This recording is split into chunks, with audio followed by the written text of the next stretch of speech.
Thank you, and hello everyone. So over the last few years, we've been building AI systems for some of the world's largest AEC enterprises.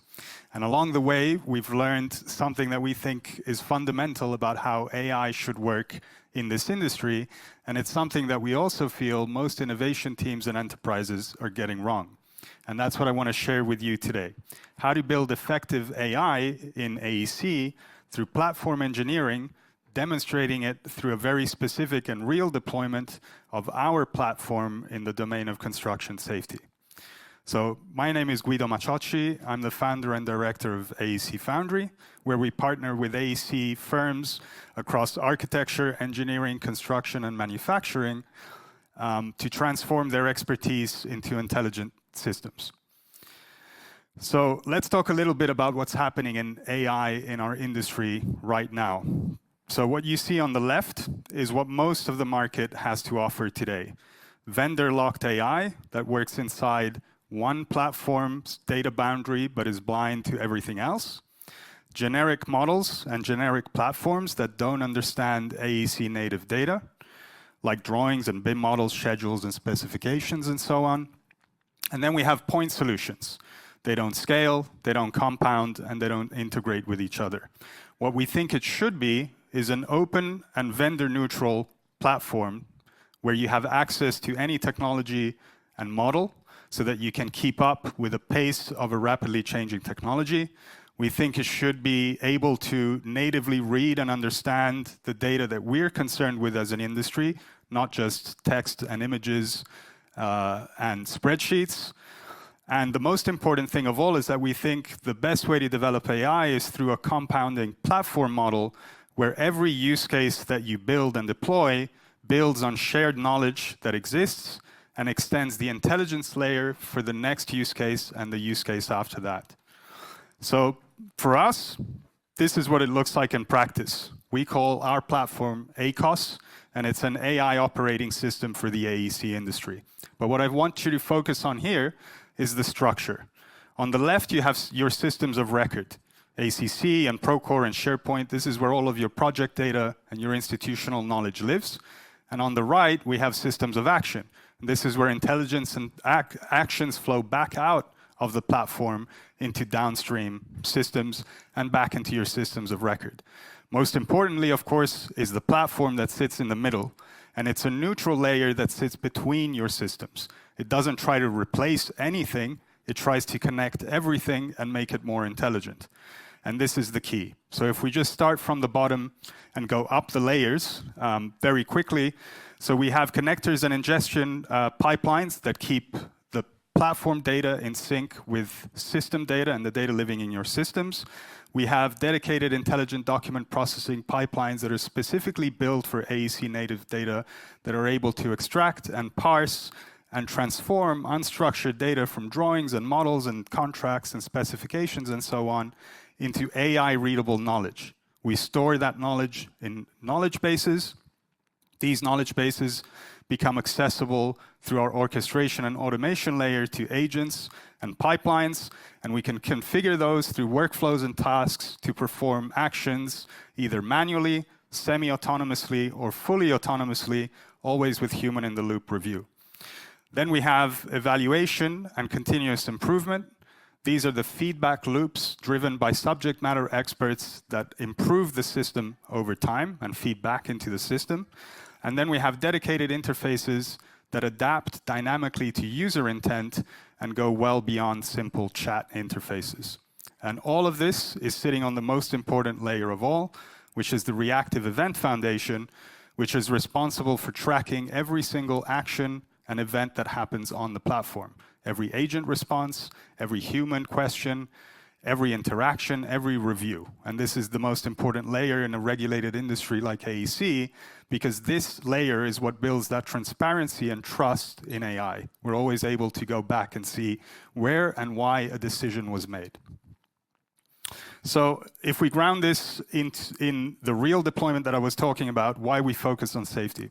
So we're currently working with a top 10 global EPC in oil and gas, operating in the Middle East in a mega project environment. So they manage between 5 to 20,000 workers on a site at any one time. And health and safety just happened to be the sharpest pain point, or one of the sharpest pain points for the organization, and a particularly good entry point for us to prove what a platform-first approach can do. So health and safety is document heavy, it's regulation driven, and almost entirely manual in terms of workflows. So that creates a very, very good opportunity. Also, we don't need to talk about the stats. Everyone knows the construction industry remains the most hazardous private sector industry in the world. In the US alone, 1,000 people died in 1 year, and the annual cost of those injuries and fatalities is around $12 billion. The problem is that the safety data and all of the data that you would need to be able to prevent those injuries and fatalities is there. It's just simply inaccessible. It's scattered across many different systems, many different media, many different formats, and it's just simply inaccessible when it's needed and where it's needed. So the result is that safety management is typically the job of record keeping, and pretty bad record keeping at that, for compliance purposes, not for the purposes of trying to actually improve safety. And the result is that about 50+% of a safety management team's time goes into manual data reconciliation and not safety. So this is one of the things that we were trying to change with this client. So our approach is a 3-layered approach, and these layers map back directly to the platform infrastructure I showed you before. We've got ingestion pipelines specifically built to ingest certain types of documents that I'll show you later in the demo. We have the knowledge bases where we collect and organize safety knowledge like OSHA standards and the company's hazard taxonomies, their standard operating procedures, and their risk assessment frameworks. And then finally, we have orchestration. We have pipelines and agents that can work autonomously or through human interaction that can leverage all these pipelines and knowledge bases to perform safety management tasks and workflows end to end. So where the platform meets the field, we chose 3 specific use cases to start working on this, and we're still working on this. It's a live project for us. So the first use case is start forms. So these are safety task analysis, risk reduction talk forms. I apologize for the long acronym, I didn't make it up. But these are basically daily stand-ups that teams have on site before they start work to identify all of the potential safety hazards they might encounter. But they record these on a paper form, and I'll get back to that later on, why paper. Safety observations, similar process. These are notes and photographs and videos and text collected on site, typically by safety supervisors that notice when something is wrong or someone is performing an unsafe behavior. They take a picture, they take notes, and then they collate all of those and have to then put it back into the systems. And finally, safety analytics. So at the moment, the management team only has access to static dashboards built on lagging indicators and data that they really can't trust. They don't typically understand the dashboards. The dashboards are there, but nobody reads them. So nobody's actually interacting with any of the data they do manage to collect and structure. So let's go to the live demo now so that we can see exactly how this works. So we start in a system of record. In this case, it's Google Drive, but it could be anything else. And let's pretend we're uploading a start form. So it's a safety manager, they've done their meeting, everyone's completed the start form, and he's uploading it to Google Drive. And keep in mind that at that scale of a mega project, this happens with thousands of forms per day. So these are collected from many, many teams, and they have to be put together in the same system. The client, at the moment, has a team whose only job for the entirety of the project, and this is multiple people, their only job is to open up scanned images of these forms and translate them into Excel, right?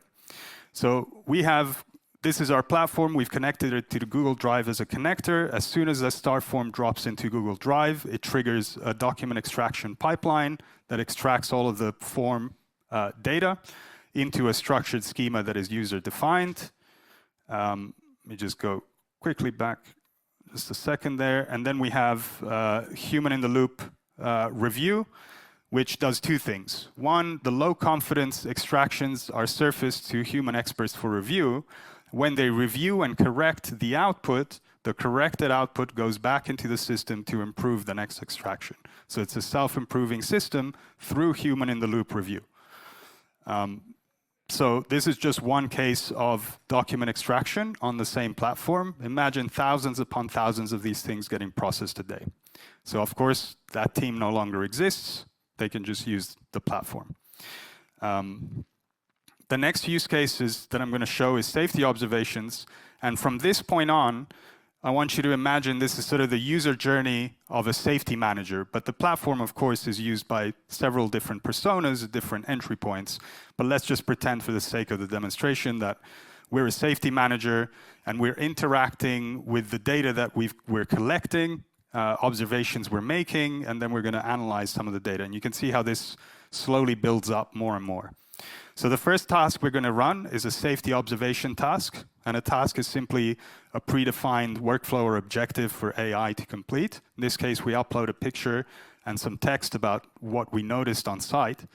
And the agent takes the image, takes the text, it references back to the knowledge base, standard operating procedures and potential risks, and then creates a structured safety observation within the chat itself, right? So you get this in line, but it's a dynamic interface that adapts to the intent of that particular task. So now we have, from just an image and a little bit of text, and of course location-based information and stuff like that, we get a very comprehensive safety observations structured with risk scoring that is consistent, with hazards that are consistent, with language that is consistent. So typically you get two safety managers to try and categorize or classify the same thing.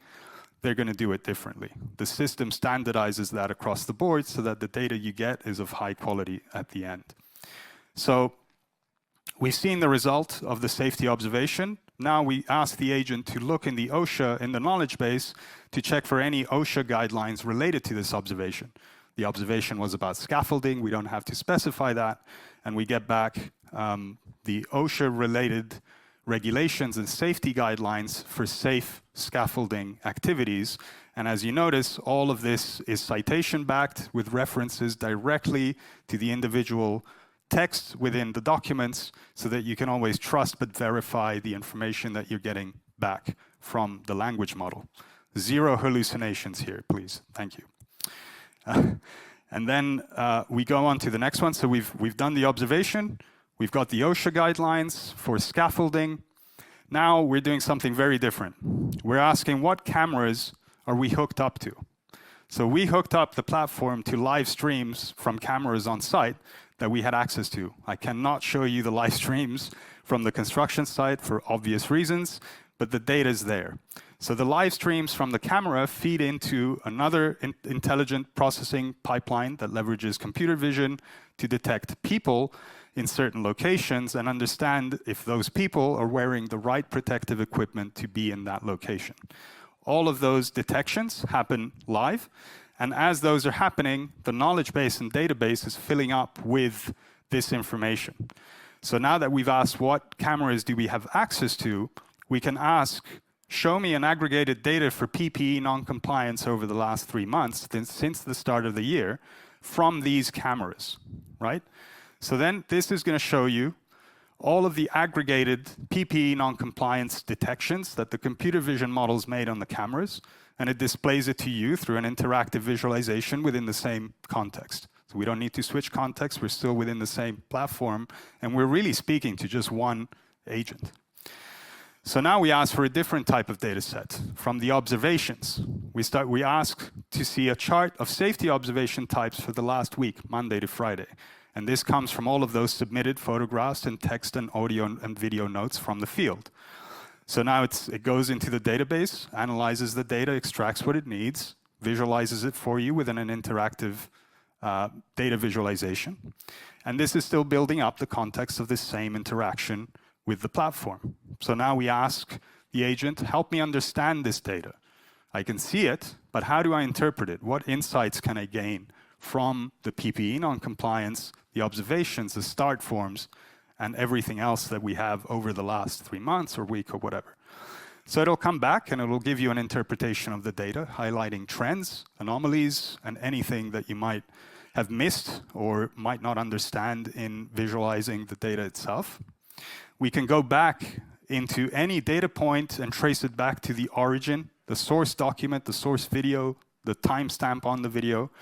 And then, of course, it will recommend actions that it can perform for you as follow-ups. So this, I think, is the point where it starts to get really interesting. So far, we've dealt with data that has been ingested. It's data that's already there. Now we're getting into generative content. So here, based on the data that we've been talking about, scaffolding and PPE compliance, we asked the platform to create a toolbox talk. And if you don't know what a toolbox talk is a type of safety training, and it's a presentation that safety teams give to job site teams to inform them about better safe working practices based on typically data that they've collected over time. So if you see that your data is telling you there's an increase in PPE non-compliance in zone B, then what you want to do, of course, is go and see who's working in zone B and give them a contextualized and tailored training so that they know how to better work and more safely work in that area. So this has gone and produced that training asset, and you have the opportunity to send that by email to someone else. So now it's going into a system of action downstream, always within the same platform. So these are just, full toolbox talk. You don't have to write it. You don't have to present it. It's not pre-packaged. It's contextualized and highly relevant to the current data that we've seen.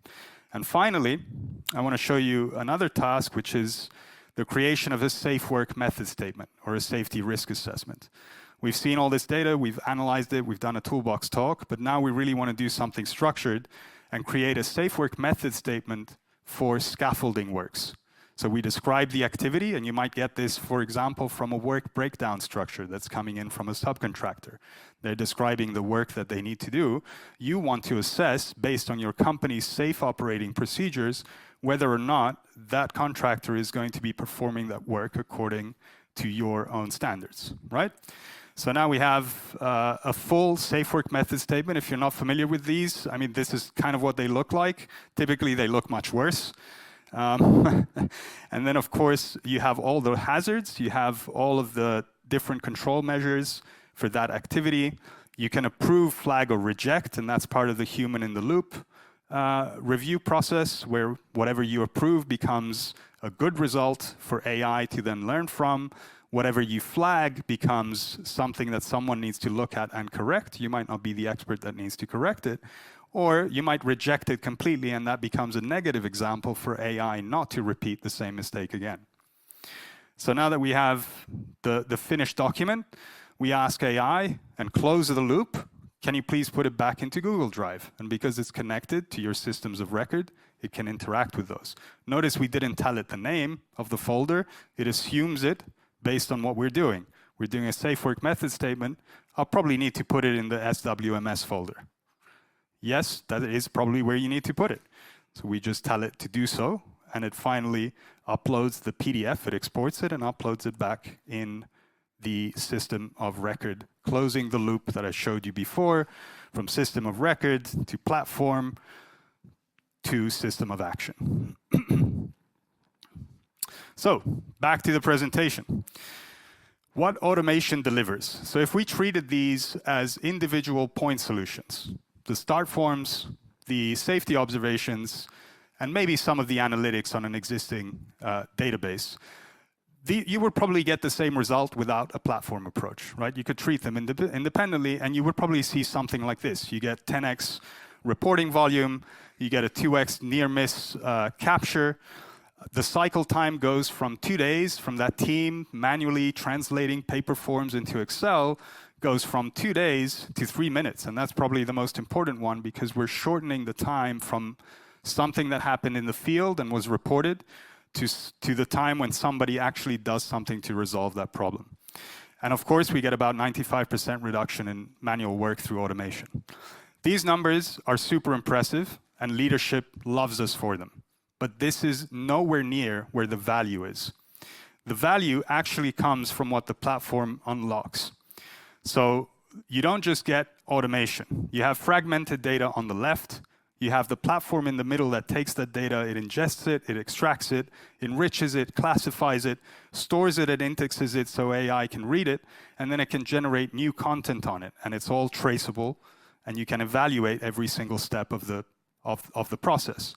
The result is not just automation. The result is this compounding effect where you're building institutional memory, you're enabling cross-system intelligence, predictive analytics, trend analysis, and deep auditability when something goes wrong.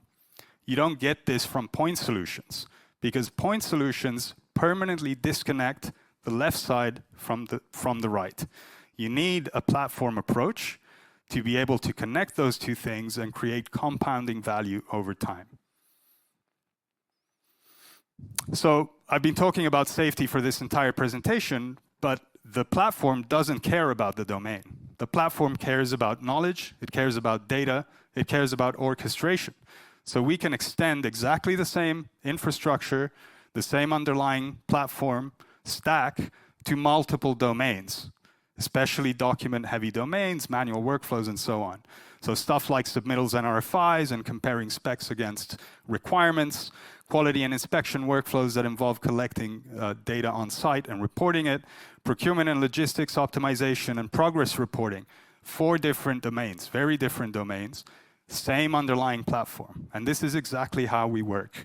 We embed within a client's organization. We identify the first highest pain point, lowest effort, highest ROI use case that we can build quickly. We build it, and then we build multiple use cases on top of that, where every use case compounds on the one before. So safety is really the entry point for this particular client, but the platform is horizontal, which means we can expand to multiple domains. So in closing, I'd like to leave you with probably the most important lesson that we've learned so far, and it's as follows. AI doesn't create durable value through better tools. It creates durable value when you own the intelligence that those tools produce, when you own the data, when you own the knowledge, when you own the infrastructure.